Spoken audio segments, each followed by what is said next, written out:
The sun hung low and merciless over the endless stretch of dirt road, the heat pressing down on Maggie like a punishment. Her bare feet were cracked and red, dust caking between her toes. The hem of her faded dress clung to her legs, stiff with dried sweat and tears. Every step hurt, but stopping wasn't an option. She didn't know where she was headed, only that going back was worse than walking until she fell. Her throat was so dry it burned. She could still hear her mother's voice in her head, sharp, bitter, trembling with rage. "No, daughter of mine, get out, you hear me? Don't you ever come back." The sound had splintered something inside her. She hadn't even grabbed her shoes. Just ran. Now, 2 days later, her stomach cramped so hard she doubled over, pressing a hand against her swollen belly. The baby shifted weakly inside, and panic rippled through her. She was only 12. She didn't understand how any of this had happened, not really. She just knew she was alone, and no one was coming to help.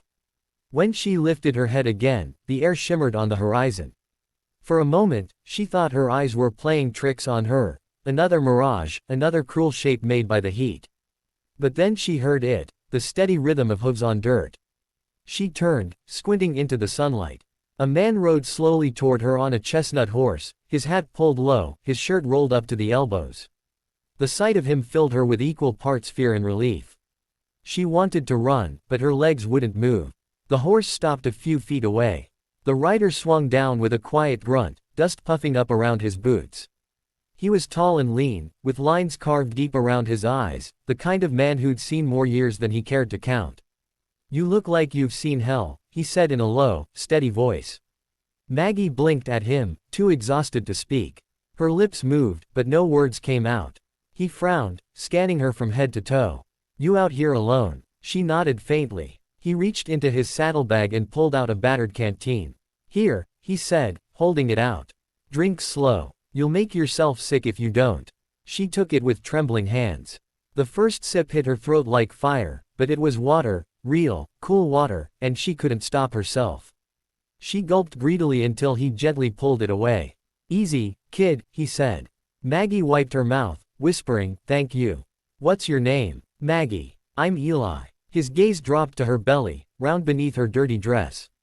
He didn't flinch or look away. Most people did. Instead, he let out a long breath through his nose and tipped his hat back. "You got somewhere to go, Maggie?" She shook her head, eyes filling. "No, sir. Anyone looking for you?" She hesitated, then whispered, "No." He studied her a moment longer, the silence stretching. Then he glanced toward the fading sun, the horizon already starting to glow with evening light. "Can't leave you out here," he muttered, almost to himself. He motioned toward the horse. "You can ride. I'll walk. My place ain't far." Maggie's heart thudded in her chest. I don't even know you." "That's fair," he said, voice calm and gentle. "But you don't know the desert either. And the desert don't take kindly to little girls wandering it alone." She looked at the horse, at the quiet man standing beside it. His eyes weren't cold like her stepfather's or angry like her mother's, they were tired, yes, but kind. She nodded, slowly. He helped her up into the saddle, steadying her small frame. The horse shifted beneath her, warm and alive. Eli picked up the reins and started walking. The sun slid lower behind them, painting the sky in streaks of red and gold. For the first time in days, Maggie felt the faint, fragile weight of safety. She didn't know who this man was or why he cared, but something in his voice told her that, at least for now, she didn't have to keep running. And as the wind carried the scent of dust and sage through the air, she looked ahead and whispered to herself, almost like a prayer, "Please, let this be real." Eli's cabin stood at the edge of nowhere, tucked into a shallow fold between two red cliffs. By the time they arrived, the sky had deepened into purple, and the stars were just beginning to flicker through the twilight. Maggie clung to the horse's mane, half asleep and half afraid to let herself rest. When Eli stopped, she blinked awake, her body heavy with exhaustion. "This is it," he said quietly. "Ain't much, but it's dry and it's safe." The cabin was small, one room, a porch, and smoke curling faintly from a rusted stovepipe. The scent of wood smoke drifted in the air, mixed with the sharp smell of sage. Maggie watched him swing open the gate and lead the horse into a small corral. The air was cool here, the desert's heat finally loosening its grip. Eli turned to her and offered his hand. Come on, kid. Let's get you inside. Her legs were stiff, and when she tried to stand, her knees buckled. He caught her without a word, lifting her gently like she weighed nothing at all. Maggie tensed, expecting the kind of roughness she'd learned to fear, but his touch was careful, steady and respectful. He carried her inside, set her down on a cot by the wall, and stepped back. The cabin smelled of pine and tobacco. A small fire burned in the stove, throwing soft light across the wooden floor. There were 2 chairs, a table, shelves lined with jars and tools. Everything was plain, worn, and clean. I'll fetch you something to eat, Eli said. He moved with a quiet rhythm, stirring something in a pot on the stove. Maggie's stomach growled, but her throat tightened with nerves. When he placed a bowl in her hands, steam curling up from it, she hesitated. It's just stew, he said, sitting down across from her. Ain't poisoned, I promise. The faintest smile tugged at his mouth, and she almost smiled back. She took a spoonful and felt warmth spread through her chest. It was the first real food she'd had in days. They ate in silence, the fire crackling between them. When she finished, Eli spoke again. You can stay here as long as you need. I ain't gonna ask where you came from or who did what. You can tell me when you're ready, or not at all. Makes no difference to me. Maggie stared into the fire, the flickering light painting gold across her face. Why are you helping me? She asked quietly. Eli leaned back in his chair, eyes distant. Guess I've seen too many people walk by when they shouldn't. Can't stomach doing the same. She didn't know what to say. No one had ever helped her without wanting something in return. That night, Eli gave her a blanket and slept in a chair by the door, just in case. Maggie lay awake, listening to the wind hum through the cracks in the cabin walls. For the first time in a long while, the dark didn't feel like something waiting to swallow her whole. Days passed. Eli worked outside most mornings, tending to the horses or fixing fences. Maggie watched from the porch, her hands resting on her belly, the child inside her shifting gently as if sensing peace for the first time.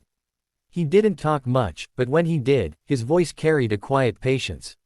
When she offered to help, he didn't wave her off. He showed her how to mend a tear in a saddle blanket, how to feed the chickens, how to boil coffee without burning it. Little things, but they made her feel useful again. At night, when the air grew cold, Eli read from an old, frayed book. He caught her watching him once and paused. You know how to read. She shook her head. Reckon we can fix that, he said simply. He started with the alphabet, tracing letters in the dirt floor with a stick. Maggie practiced them with shy determination, her tongue poking from the corner of her mouth as she sounded each one out. Eli never laughed when she stumbled. You'll get it, he said, every time. And she did, a little more each day. The weeks blurred together, and something began to heal inside her, something she hadn't known was broken. The nightmares that once tore her awake grew fewer. She learned to smile without fear. One evening, as the sun melted into orange behind the cliffs, Eli was mending a bridle while Maggie read aloud from the book he'd been teaching her from. Her voice trembled, but she made it through a full page without stopping. When she finished, he looked up and nodded with quiet pride. Told you could do it, he said.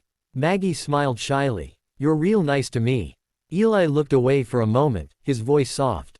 Ain't about being nice. It's about doing right. You deserve that much, Maggie. The wind picked up outside, rattling the windows. She thought of her mother, of all the things that had been taken from her too soon, and for the first time, the memory didn't crush her. There was still pain, there would always be pain, but here, in this quiet cabin with this strange, kind man, there was also a small, stubborn spark of hope. That night, as she drifted to sleep, Maggie thought she heard Eli humming a tune under his breath, low and steady, something that sounded like home.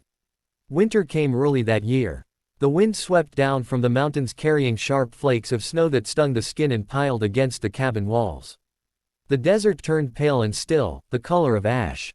Eli stacked wood high beside the stove and hung blankets over the windows to keep the cold out. Maggie's belly had grown heavy and round, every movement took effort. She was 13 now, though the weight of the past year made her seem much older. She spent most days near the fire, knitting tiny pieces of cloth into something that looked almost like a blanket. Her fingers were clumsy, but Eli never corrected her. Baby won't mind if it's crooked, he'd said with a small grin, and she'd laughed softly, a sound that still felt strange in her own throat. As the weeks passed, the quiet between them grew comfortable. Eli would read while she worked, his deep voice filling the small cabin. Sometimes he'd hum a tune while he cooked or mend a broken harness while she told him about her dreams. She wanted her baby to have a name that meant something, something clean and new, untouched by pain. Hope, she said one night, when the snow outside shone like silver in the moonlight. I'll call her Hope. Eli nodded thoughtfully. That's a good name. The world could use more of it. The night her labor began, a storm rolled in fierce and sudden. The wind howled through the canyons like a living thing, rattling the shutters and shaking the door on its hinges. Maggie woke to a pain that cut deep through her belly. She cried out before she even knew she was making a sound. Eli was up in an instant. It's time. She nodded, teeth clenched, tears streaking her cheeks. He moved quickly, boiling water, tearing cloth, setting everything within reach. His hands were steady, but his jaw was tight. He had delivered colts and calves, but never a child. Still, he stayed close, his voice low and sure. You're doing just fine, Maggie. Breathe. That's it, just breathe. Hours passed like that, time measured only by the rhythm of her cries and the sound of the wind battering the cabin. When at last the baby came, the first sound she made was a high, thin wail that cut through the storm. Eli caught her in his hands, his face softening as he wrapped her in the small, uneven blanket Maggie had made. It's a girl, he whispered, handing her to the trembling young mother. Maggie stared at the tiny bundle in awe. The baby's skin was pink, her hair dark and damp. She opened her eyes for a moment, and Maggie felt something inside her break open, something that had been locked away since the night she was thrown out into the world alone. She's beautiful, she breathed. My Hope. Eli smiled faintly. That she is. The storm eased toward dawn, the wind settling into silence. Light spilled through the cracks in the curtains, touching everything in soft gold. Eli cleaned up quietly while Maggie held her daughter close, humming the same tune he used to sing by the fire. Days passed, and the snow outside melted slowly under the weak winter sun. Life found its rhythm again. Maggie learned to bathe and swaddle her child, to soothe her when she cried, to sleep in short snatches between feedings. Eli never intruded, but he was always near, fetching water, cooking meals, mending the fire. He made a small wooden horse one afternoon and carved the name Hope into its belly. When the weather cleared, Maggie stepped outside with her baby in her arms. The land stretched wide before her, clean and quiet. The cliffs glowed red beneath the pale sky, and somewhere in the distance, a hawk circled lazily above the plains. Eli stood on the porch, watching her with a slow smile. You ever think about leaving this place? She asked after a while, rocking the baby gently. Used to, he said. But I reckon I found a reason to stay. Maggie looked down at Hope, who blinked up at her with wide, trusting eyes. Me and her. Eli nodded. You and her. The both of you. She smiled then, a real smile that reached her eyes. The wind carried the scent of wet earth and pine through the air. For the first time in her life, the world didn't feel like something to run from.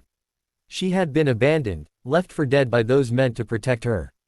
But on a lonely desert road, a stranger with a kind heart had given her not charity, but dignity, had shown her that even broken things could be mended. Hope stirred in her arms, and Maggie whispered softly, "We're gonna be okay." Eli stepped beside her, hat in hand, and looked out at the wide horizon. The sun was rising, spilling light across the land. And there, in that small cabin at the edge of nowhere, 3 souls, one lost, one lonely, and one newly born, began again.